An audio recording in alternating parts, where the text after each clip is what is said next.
The 2022 South Carolina Synod Assembly, in a resolution, asked the Synod Council to report back to the 2023 Assembly with information about the death penalty and the stance of the ELCA. The Criminal Justice Task Force took up this work on behalf of the Synod Council. This brief video gives a taste of the longer video report we have filed online. I'm Reggie Cruse, ordained in '81, served in North South Carolina. Spent my last 10 years in ministry as a chaplain with the Department of Corrections. That's where the capital punishment facility is.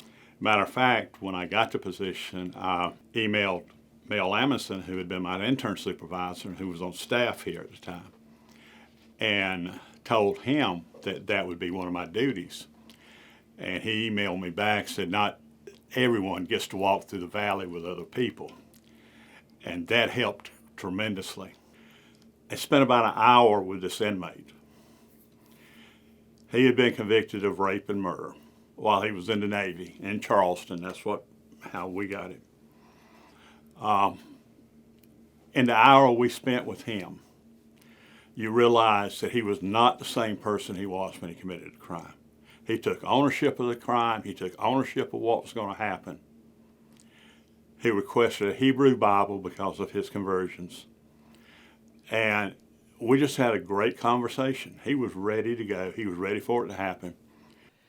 The Evangelical Lutheran Church in America, through an extensive, participatory, and inclusive deliberation process, crafts social statements.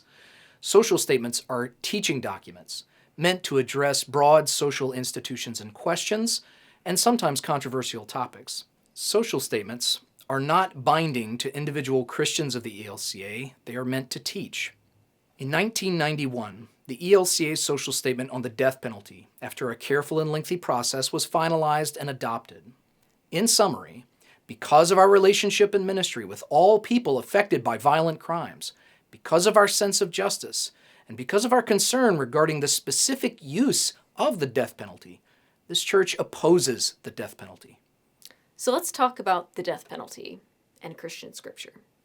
A lot of people will point to Leviticus 24:19 through 21 in defense of the death penalty. You know the passage.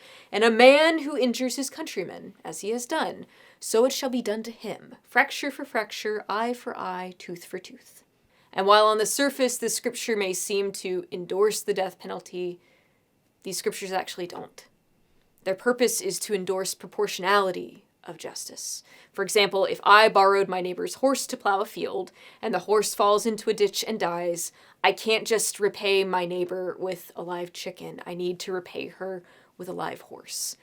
That is what the laws in Leviticus and Exodus are referring to. They're referring to proportionality of wrongdoing. You see, the New Testament is even more adamant when it comes to God's grace being given indiscriminately to people who deserve capital punishment in the eyes of society.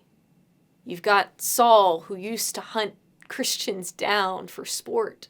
But does God strike Saul down with a bolt of lightning after the killings that Saul has ordered? Not at all. You know the story.